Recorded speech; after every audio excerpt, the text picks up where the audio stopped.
Turaramukije musa urukana bice ku rubuga rwacu rwa Widi ndabutsa ko Widi akiganira mushikirizwa na Bishop TV ifadikanije na Julianna TV aho tubafasha kumenyekanisha amadiri yabamwe n'abandi ariko barakora kugira ngo bashoboye kwiteza imbere kuno mwanya tuvugana nk'abandi mu gisagara ca Bujumbura neza na neza muri Galerie Light aho tugiye kuganira n'umwe mu entrepreneur bambara neza abambika abantu abahungu canke abakobwa bahita Julianna Fashion iri muri Galerie Light kuri A12 canke A12 kugira ngo atubwire vyereke amadiri yiwe uko ayabona uko ari kaliteza imbere kugira ngo rushe gutera imbere twese biciye mu kwihangira imirimo na cyane cyane ko duhamgarirwa kwihangira imirimo gukora cyane kugira ngo tugire aho twishikanye aho dushikanye abandi ndetse naho dushikanye igihugu nkuko nahemeje kwibabwira turi muri Julianna Fashion neza na neza mu gisagara cya Bujumbura muri Galerie Light kuri nimero A12 canke A12 muri w'igifaransa abantu benshi bamuzi nka Julianna Fashion ariko reka tumusabe kugira ngo yidondera amazina yiwe y'ukuri hambavu ya Julianna Fashion turabaye ikaze. Murakoze cyane mbandenda baramutse bakunzi ba Bishop TV niteka kuba munteye nabo mwiteka hama ku mazina yanje abavyeyi bampaye bitwari Julianna ndumwe mu bantu bubatse nubakanye n'umugabo umwe ibisigaye turabivugaho urugo ruhira ubwa mbere na mbere merci ndabona ko bisa neza umeruka mu mwaka wete aracyari kare cyane okay twaje ngaho kugira ngo ushobore kuganira nk'umuntu ariko arakora amadiri atandukanye nk'umuntu ariko ariteza imbere kugira ngo atere imbere ndetse n'abandi bashobore gutera imbere neza neza turashaka kumenya mbega muri Julianna Fashion habarizwa iki niki muri Julianna Fashion habarizwa ibintu nka byose niko nobivuga muri make hari ibirato bimasayi ariyo impuzu z'abagabo impuzu z'abasore impuzu z'abagore z'abakobwa z'abamizimane n'abana bose nta nimwe taronka yego mbega Julianna ikimbere cyo kugira ngo ushinge Julianna Fashion cyo bacaje gute kugira inshinge Julianna Fashion kuva nkiri muto kuva nkiri umwana narakunda ibintu by'ifashion nkaba nkunda n'izina ryanje Julianna mwatanguye gute mwatanguye ryari twatanguye muri 2019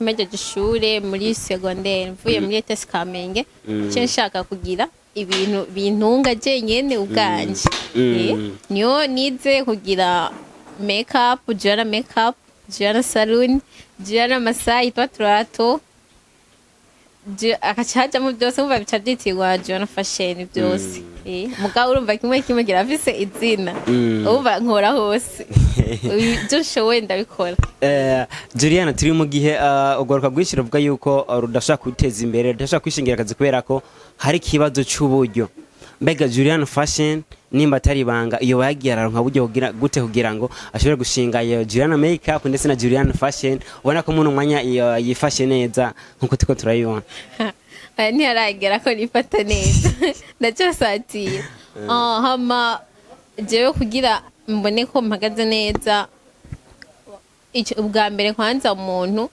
ntushobora kurindira byose bizire rimwe oya jewe kugira ndonke umutayi naza ndabika amahera make umuntu amaye 5 nkabika umpaye 100 nkabika uko nyene kagwiye canke amahera amperanye ndakora ibintu bya commande en ligne nubundi acyabirimo mugabo urumva nace mfata ikibanza kugira ndonke address umva naca nkora en ligne arigiye abantu baguherana umuntu utamumenyereye ugaheberayo nundi n'abandi bakagu cafata kwiga kugira makeup cafata kwiga gusuka urumva umutayi uheze mu mpuzu naca niruka gusuka nkashiwa Sara ngashira kuri stati abantu mkeneye gusuka na makeup urumva naca ndonka amahera ngasanga ku munsi nsutse igambere natangura gusuka umuntu umwe umunsi wa mbere natangiye gusuka kandi nta numwe yanyigishije njye none je burya gusuka natyo dushobora reka ndavyiga none kugira ndonke amahera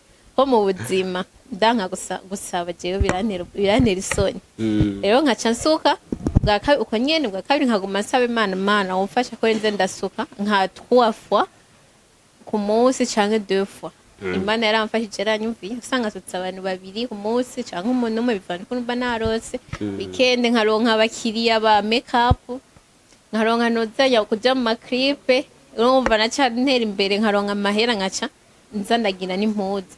Uko nyene nza ndagoka nza ndashima Imana. Nubu niko mbayeho. Okay, Julianna Fashion navuga ubu hari ama fashion menshi, hari amazu menshi bambika abantu cyane cyane, ariko wowe uri umuntu bakunda kuronka n'abakiriya benshi cyane cyane yabaza ko biciye ku statut yawe bakunda kuronka abakiriya benshi. Mbega tukavuga ko nakahe kantu kakabijya duvuga ushobora gusanga kwa Julianna Fashion ushobora gusanga handi hano. Jewe kweri ushoreye neza nkakwambika neza unyuze muri clip yawe uraryoherwa nawe nyene uzogaruka ko nshimye ko sinigera sondeka umukiriya. Ababizi barabizi. Mwono mwari kuvuga ko mwamukora muri mwenyene canke ho baro nk'abandi bantu bamaze kuronka kandi kazi? Ndije nyene. Twavuga ko Julianna Fashion ariko basi arakora gute kugira ngo iyo fashion iri muri Gallery Light kuri nimero 12 tuzoronke iyindi mu Kamenge, tuzoronke iyindi Gitega, tuzoronke iyindi Bujumbura, tuzoronke iyindi mu Rwanda, tuzoronke iyindi muri Kenya. Uriko urakora gute kugira ngo uzogire Julianna Fashion yagutse cyane? Bon ivyo nivyo je nshaka gushikako, ariko sinoja kugura indege nafise umuduga. Ivyo muravyumva. Aha nashatse kwanza kwera abakiriya benshi barakunda kunyidogera, ntitukuronka canke ayo mukiriya bashaka uri hehe nze kuraba ivyo bintu.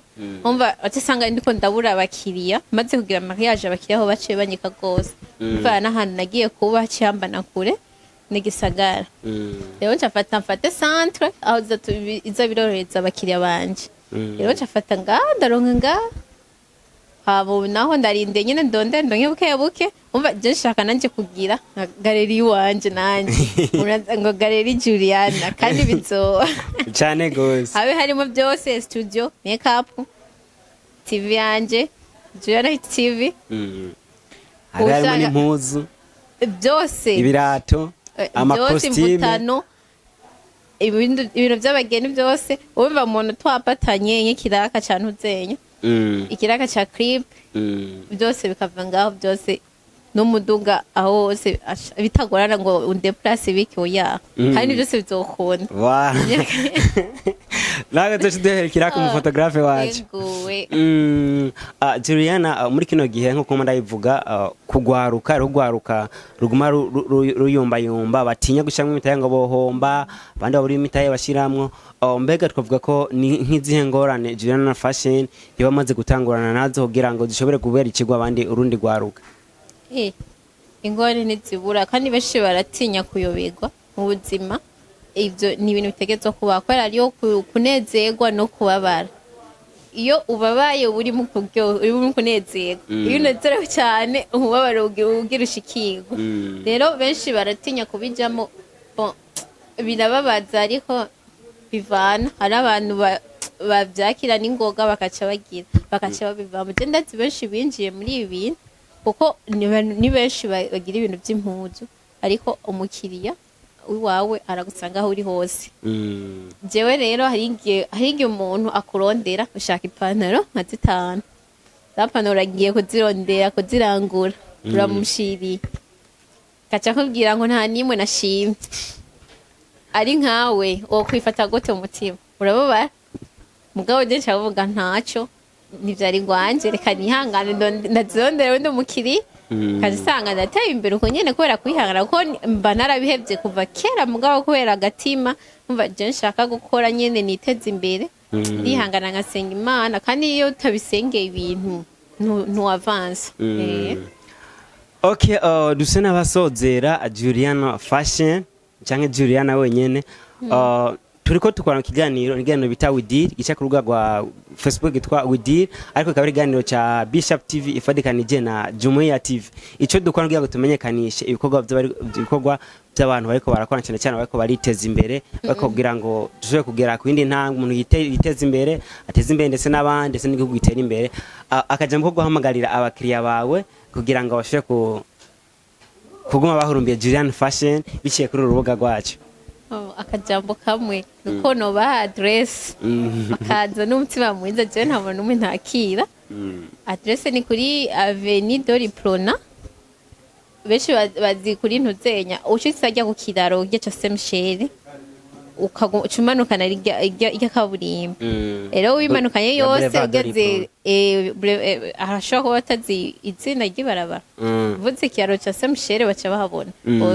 Ukacumanukana ryose kw'ikorosi hariho station indani. Rero winjiye hejuru ubona ari gallery light, winjiye indani turaba gallery light A12, naho cubaza Julianna Fashion ni hehe baca bakwereka.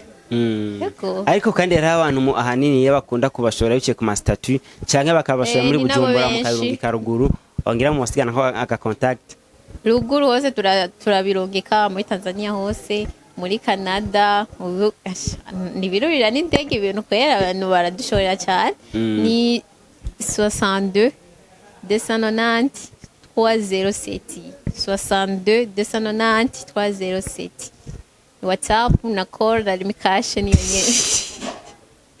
Tubashimire cyane, tifuza gutembera kandi muvyo muri ko murako. Nanje ndishimye ko nagendana n'abantu nkamwe Bishop TV. Hejuru cyane. Ni merci. Imana ibahezagiye. Reka tubashimire ari mwese ko marukana abiciye ku rubuga rwacu rwa idiri, nkuko nababwiye idiri ni kiganiro cyizo na Bishop TV ifadikanije na Jumuiya TV kugira ngo tubafashe kumenyekanisha ivyo muri ko murakora. Twari muri Julianna Fashion, numvise yuko arambika abana, abamama, abagabo ndetse akagana makeup kugira mugire agasura kameze neza. Hariho ndetse n'ama perike na postige kugira ngo babandanye babeza abamama bacu ndetse n'abigeme bacu. Mwumvise address kugira ngo muje kumushorera ngamuje ko afata abantu neza. Ndayibutsa yuko ico tubafasha kugira ngo tubafashe kumenyekanisha ivyo muri ko murakora, mashaka kutwandikira ni maza kuyigusanga ku iganiro mukatubwira aho muri kugira ngo dushobore kubasanga kugira ngo tubafashe kumenyekanisha ivyo muri ko murakora. Ndayibutsa yuko mwari kumwe nanje Shashi Romantique.